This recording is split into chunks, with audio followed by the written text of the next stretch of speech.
Okay, do we think we'll go ahead and start? Welcome to today's class, Job Search Email Etiquette. My name is Sahar with Plano Public Library. I wanted to thank all of you for joining us in today's program. Please note that your microphone and video have been turned off. We welcome your questions, which you can type into the chat. There's an icon at the bottom of the screen at any time. Miranda will be monitoring the chat and assist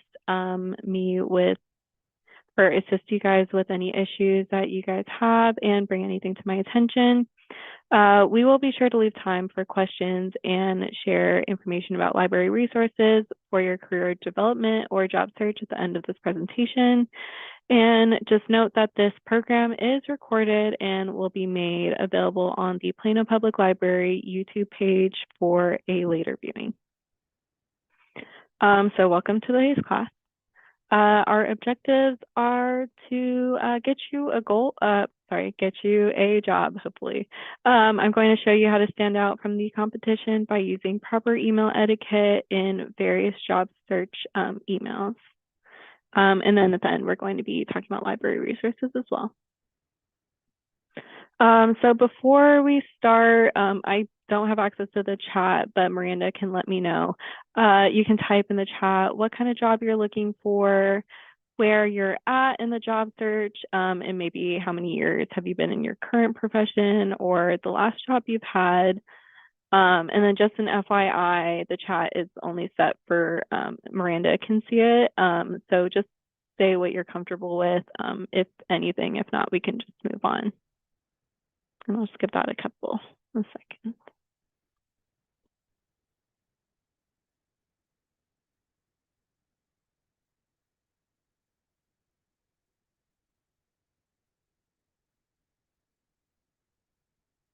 Okay, and those responses will kind of trickle in. We'll kind of go on from there.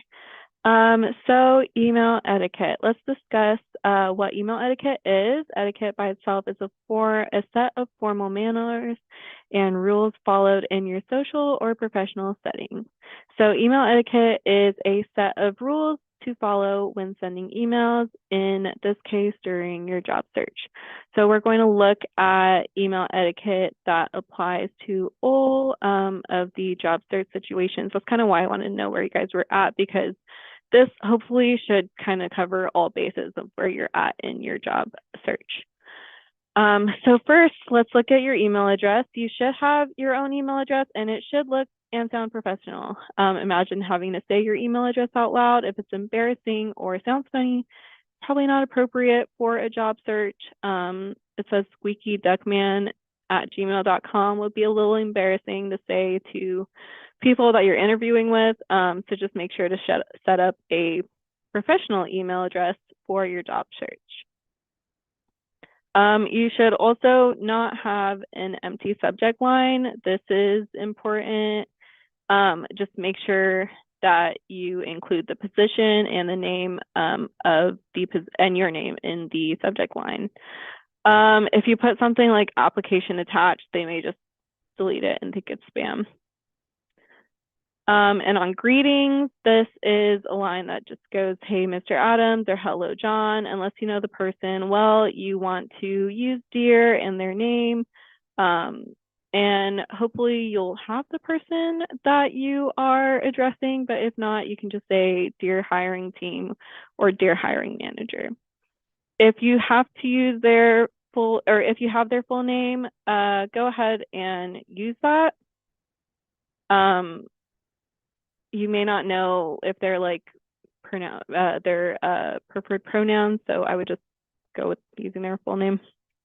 If you have proper paragraph formatting and full name sign off.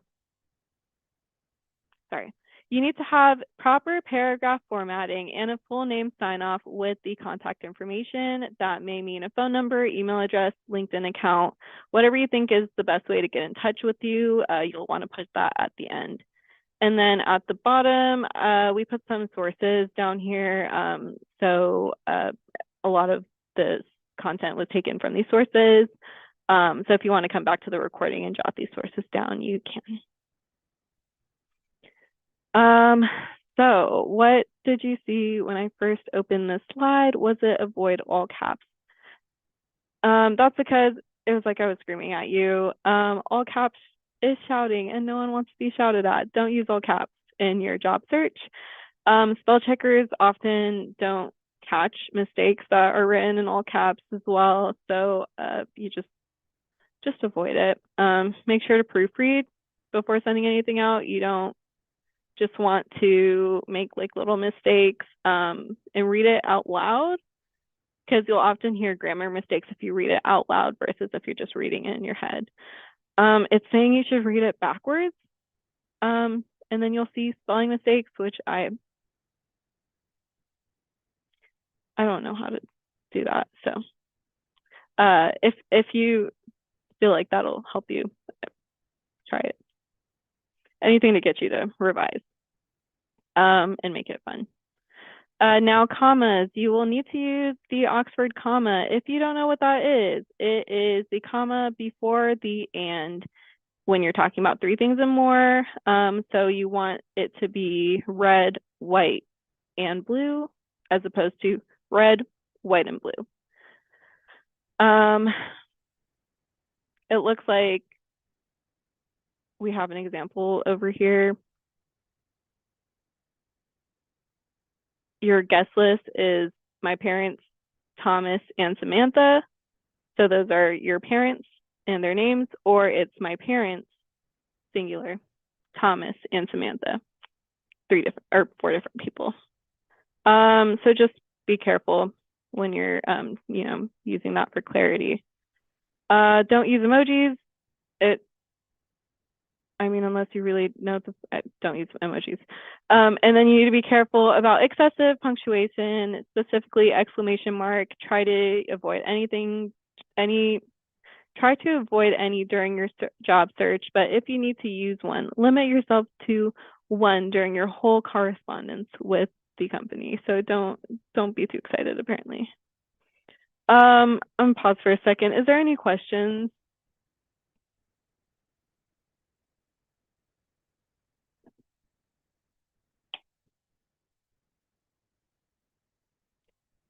Miranda, if you were talking, I could not hear you.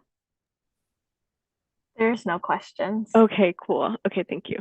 I was just like, I can't hear. Okay, I was having a problem with my headset earlier. Types of emails. So now that we've discussed the universal aspect of job search email etiquette, let's look at some specific situations. We are going to go in order of how you would use these emails. So networking, cover letter, thank you, follow-up, offer acceptance, and a gracious retreat. That's why I said we're going through the whole job search process. So networking emails, they're usually short. You would generally start with a networking email. This is an email sent to colleagues and friends if you want them to have your name on their mind, or if they hear about a job opening. This does not mean you have to go to everyone and tell them your qualifications for a job. You're just going to be friendly with people. That's what networking is all about. If you come to our job resource connection, I know every season we try to get a networker. Her name is D'Angela, I believe. She is great. She really gets people primed and ready for networking. So if you are interested in coming to one of those, you can reach out and see when she's coming again. And these emails are going to be short. You'd say hello, and then you'll offer them something. Remember, this is showing what you can do for them, how nicely you'll fit in and contribute to the cause or product or job. So this is an example you guys can read through. It looks like it says, hello, Josh. I hope you're having a great Friday. It was so nice to meet you at the recent Marketing Association meeting and talking about content marketing trends. After our conversation, I found this article about the most effective B2B headlines I thought you'd find interesting and enlightening, so I figured I'd pass it along. Again, I really enjoyed meeting you, and I'm looking forward to keeping in touch. Don't hesitate to reach out if you would like to get together and bounce around some more ideas about click-worthy article titles. I'd love that. Wishing you the best. cat, and then there's no contact information. So it looks like it didn't tell us what she used for the subject line. This looks a little casual, but that's fine. This is addressed to Josh, not really like a hey, Mr. last name. So it's a little bit, it should be fine. It looks like they have like established a relationship, so it's okay. It looks like she doesn't jump into exactly what she's asking for. It's just like, hey, I'm just checking in. That was really fun. We had a great conversation. And then it's her offering, like, hey, like let's get together and we can bounce some more ideas around. She closes it with wishing you the best. She does not offer contact information, thinking the email would be good enough. It would be nice to add some contact information, like a phone number or another way to get in touch, like a LinkedIn account. The point of these emails are to keep in touch with people. You don't want to be pushy, you want to be pleasant, and you want to offer something to the conversation or friendship. This is about being useful and helpful and not expecting anything in return.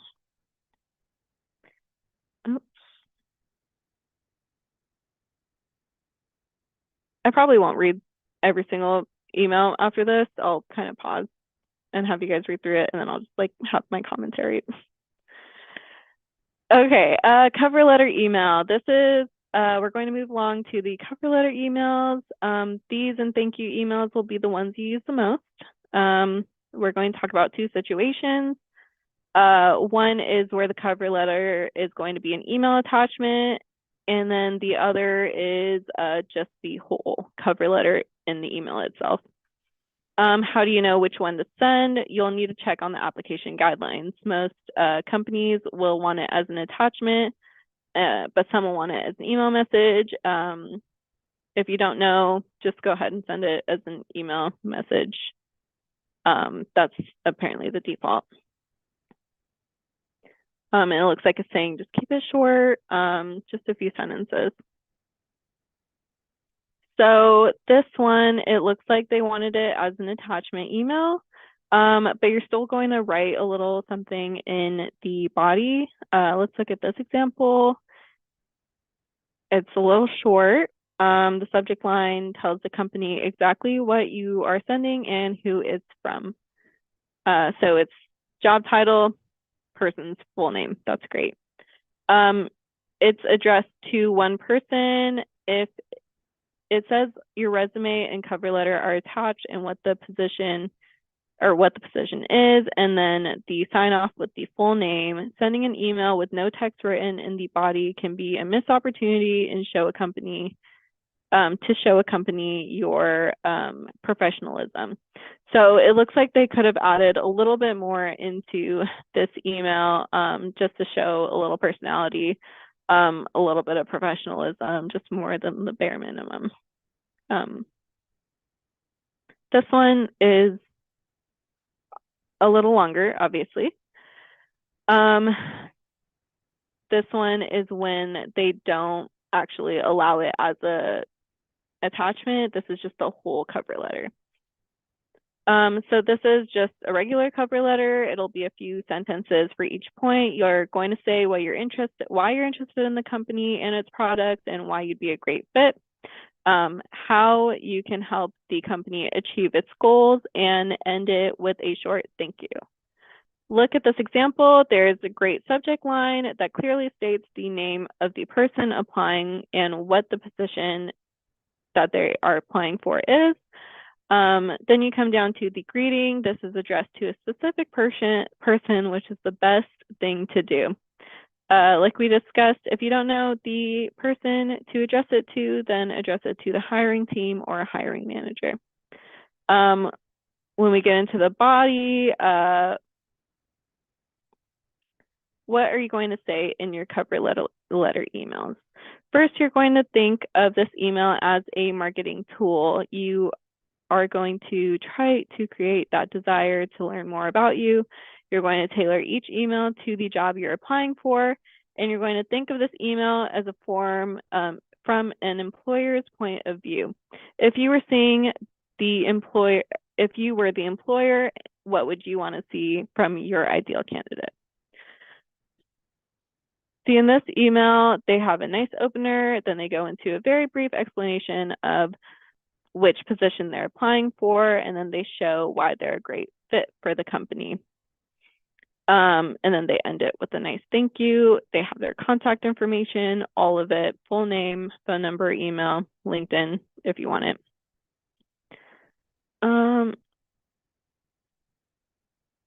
We have a LinkedIn learning class called Profile and Network on our YouTube. If you'd want to look at that and kind of beef up your LinkedIn as well, we do have some stuff for that. I can share that at the end as well. Okay, so you got your cover letter sent. You got an interview. You're doing a great job sending these emails, and you got noticed, got an interview. Congratulations. Now what? So when setting up the interview, you want to ask for the full name of the person you'll be interviewing with and their email addresses. If they ask why you need their email addresses, you can just tell them that you want to send a thank you email after the interview. Then go ahead and interview. Hopefully you do great. At the end of your interview, during the part where they ask you if you have any questions, if they haven't told you already, you should ask what the next steps are and when they'll be making the decision. And obviously other questions too. I think companies are really, they want you to know about them. So asking questions about their products and stuff like that may be a good option. So thank you emails. You just finished an interview. Now what? Within hours of the interview, you need to send a thank you email. A lot of people will not send any type of thank you, and this is a mistake. These interviewers have spent time on you and deserve the courtesy of a thank you note. Some people will send a physical thank you note, but those usually arrive too late to do any good. It's saying you need to send a physical thank you note, but you can still send a physical thank you note, but make sure to send a thank you email kind of right away within a few hours, if you can, because that may just be a deciding factor for you. You want them to consider you. Sometimes we don't interview well. Sometimes nerves get the best of us, but that's okay. In your thank you email, you're not going to grovel or apologize for a bad interview. You're going to say, thank you. You were so excited about this opportunity and you forgot to mention something, or if you forgot to mention something that you feel like makes you a better fit for the job, you can kind of mention it in there. Then just say thank you and provide some contact information. We'll look at some examples over here. So this one's okay. It has a greeting to the person they interviewed with. They thank them, they point out what they can bring to the table, and they provide some contact information. They stated that they're looking forward to finding out about the next steps in the hiring process, and this should have been something that should have been asked during the interview. So you would hope that they asked that before. But it's an okay thank you email. If you sent this, it would be fine and it would still look good because apparently a lot of people don't. I talked to he's the person that is like the crosswalk manager in Plano, and he said he interviewed this person, they were great, and he was just waiting for that thank you email to come back, and I don't think he ended up reaching out, and so he just didn't get it. So you never know if like maybe they have some criteria where they're like, I won't do this unless they send thank you email. It's just a good look. Just send one. So this is a good one. We have apparently a better one. So one thing it's saying that does not make it better is the subject line. It says the subject line should have been like maybe thank you, Jane Redlock, marketing specialist, but the rest looks good. Right off the bat, she thanks the interviewer for the time. She references a conversation that they had during the interview. And then she mentions a particular skill she had based on a current project that would translate well into the new company. She offers additional information if they need it, and she indicates that she was paying attention. This indicates that she was paying attention during the interview and knows that they are planning on getting back to her next Friday because she asked. And then she signs off with contact information, phone number, and email. Are we good on questions? No questions. Okay, thank you. Follow-up email.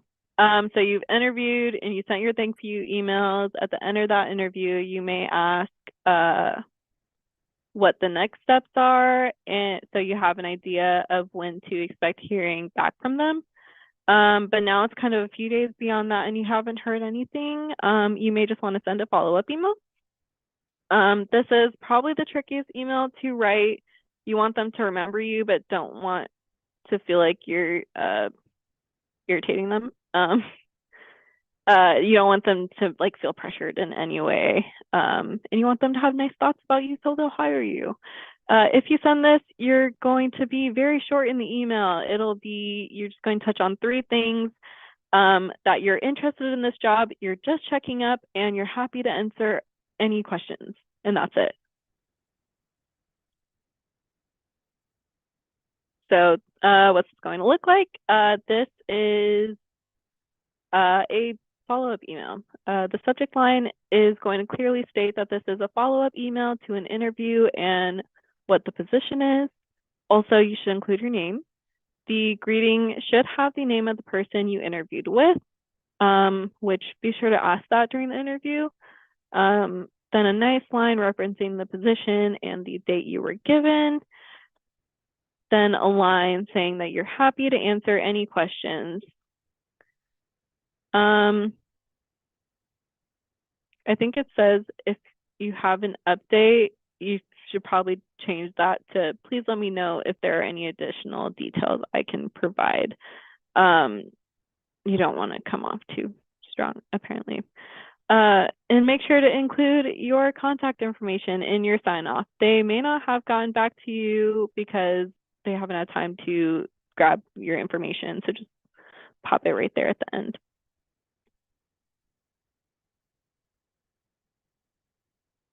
Offer acceptance email. You've done a great job with your interview and emailing, and you got the job. Congratulations. But we're not quite done with the emails. Now we may need to send an offer acceptance email.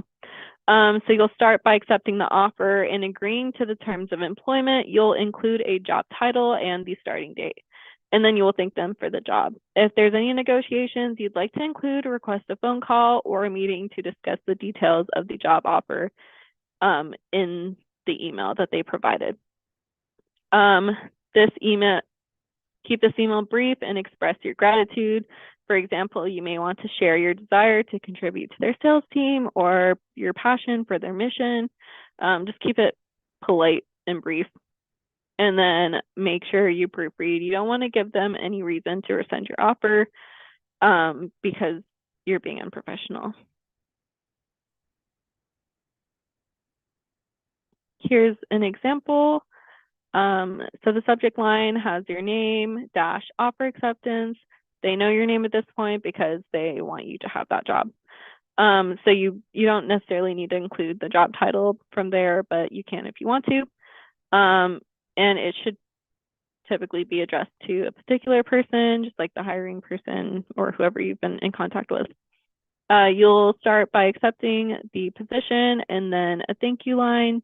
The next session, you may or may not discuss like the special benefits that you negotiated during your phone call. So this will act like a paper trail, just like confirming the agreed upon negotiations.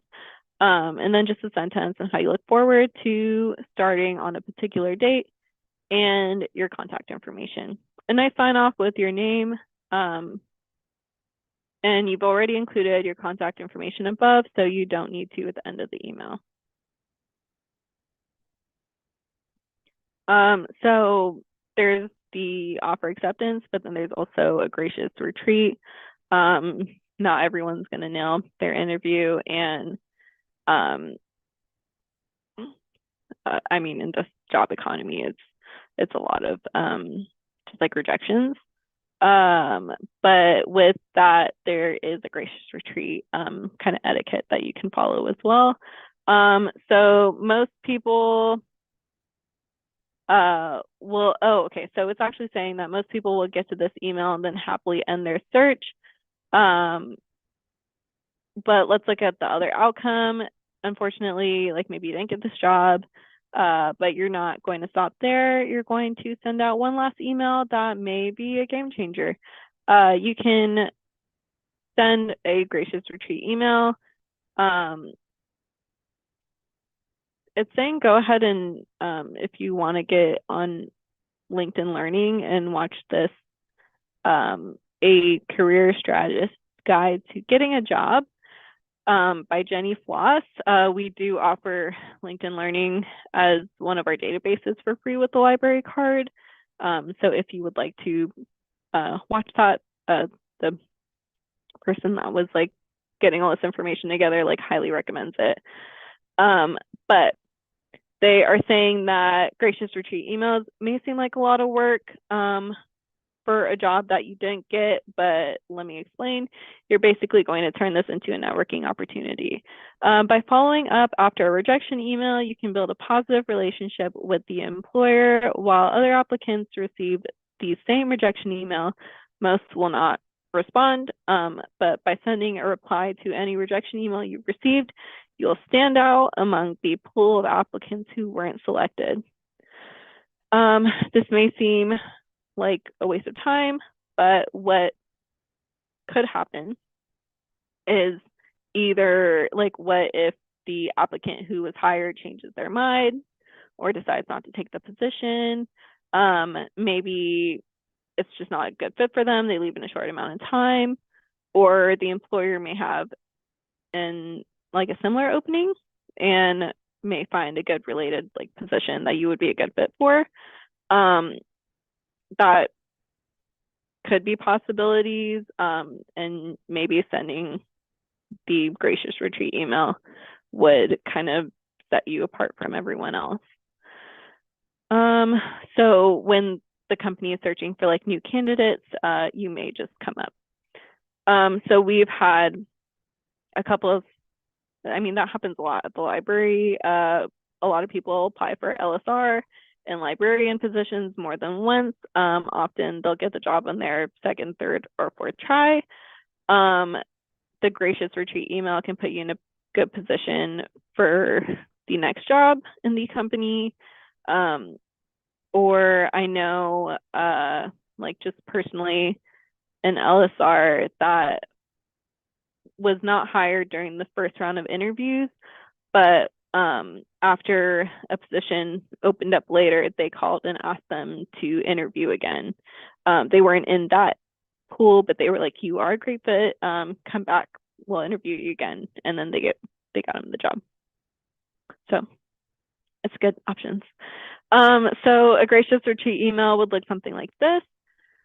They don't show the subject line, but this would be a good time to put in your full name, dash, thank you for the opportunity.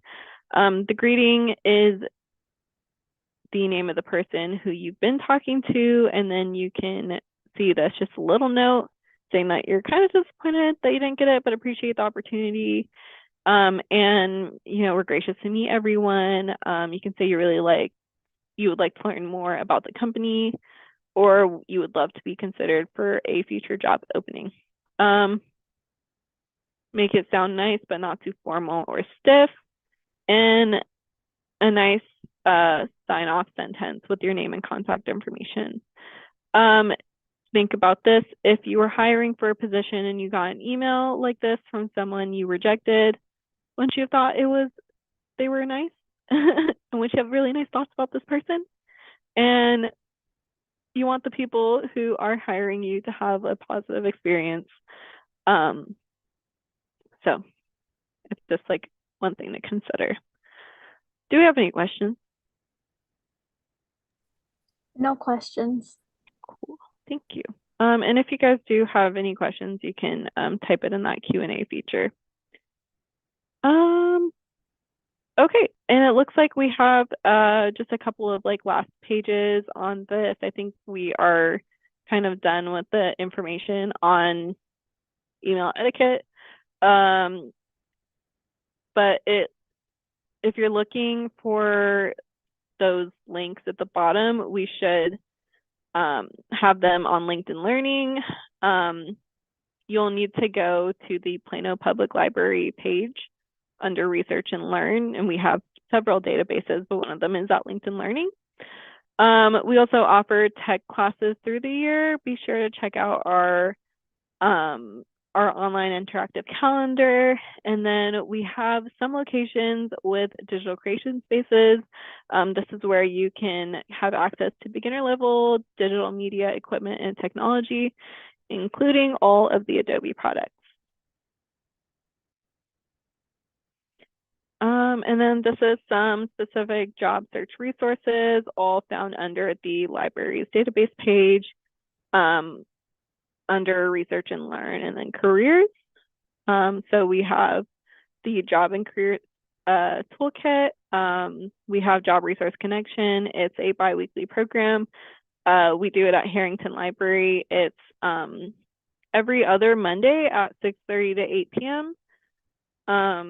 We have, it looks like for business research, reference solutions, for career exploration, we have Learning Express Library, and a couple other stuff on our databases too. And then Book a Librarian, where you can get one-on-one help from a librarian on a specific question. Here's some helpful books. I'll just stay on this page for a moment. We do have both these books in our catalog. I made sure to check before this went up. But you can put any books on hold with your library card through our app. Plano, I think it's just Plano Library, Plano Public Library app. That's what it's called. And then just coming up, again, we have our Job Resource Connection. It's a bi-weekly workshop. Miranda's going to go ahead and pop some of these links into our chat. And it happens every other Monday night at Harrington Library. We have Blue Career. It is an online database, and it introduces job seekers with information on skilled trades and potential employers. This is actually an upcoming virtual program, and it'll be on January 22nd at 3 p.m. It's virtual. And then this is another program. It's Social Network for Job Success. And that'll be on Tuesday, the 28th of January at Schimmelpfennig. Okay. And if you have any questions, you can go ahead and ask. But other than that, we thank you for coming. We'll stay on here for another like minute or two just to see if there's any questions.